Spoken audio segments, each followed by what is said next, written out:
So this is another wonderful example of Kreutzer's late studies. The last few studies are just masterpieces in their own rights. What I like about these studies is that they go beyond just working on one particular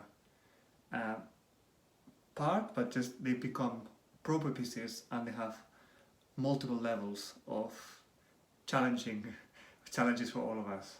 So obviously this is number 37, which is at the end of the whole series, one of the last ones, and all of those ones are more to do with double stops. So we have a lot of double stops in this piece, but it's also about ball distribution. It's also about intonation, even when it's not double stops, with the four flats, beginning F minor, and also a lot in expression. You know, all the different keys have different expressions, and I hope in my playing it was obvious that there were different parts. So from the point of view of the double stops, there are lots of fifths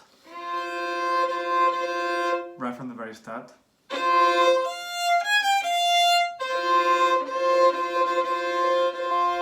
So tuning those are really important. There's lots of octaves as well.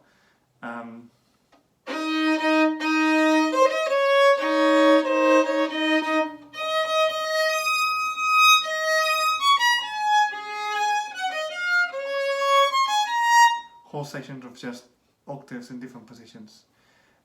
So that really helps with getting the shape of the hand between the 1 and the 4 established in different positions.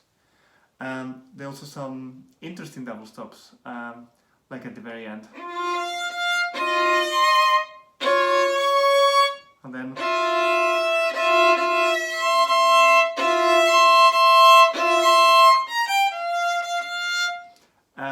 with sevens, with some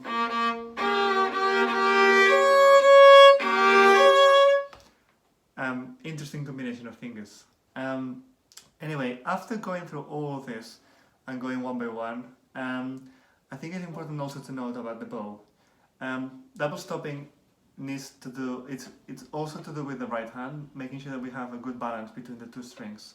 So we find the balance. We don't need to use a lot of bow.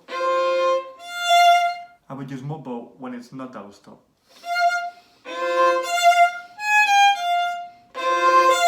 And lots of traveling bow. Use most of the bow as much as possible.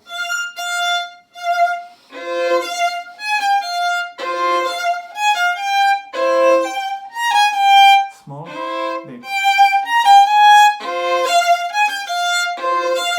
He puts all those little marks to the ta-ya da-da-dum, pa-ya da-da-dum. So when I use less small bow, less speed, more speed on those bows. And I think it's just a very nice study to explore in a musical way. I love this bit.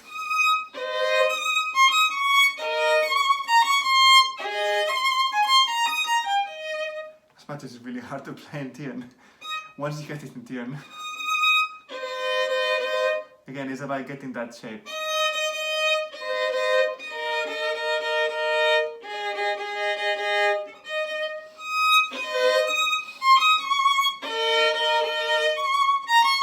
So the mastery of this piece is to be able to play it in tune, with a good sound, also with the right amount of bow, with expression and making it sound like a real piece.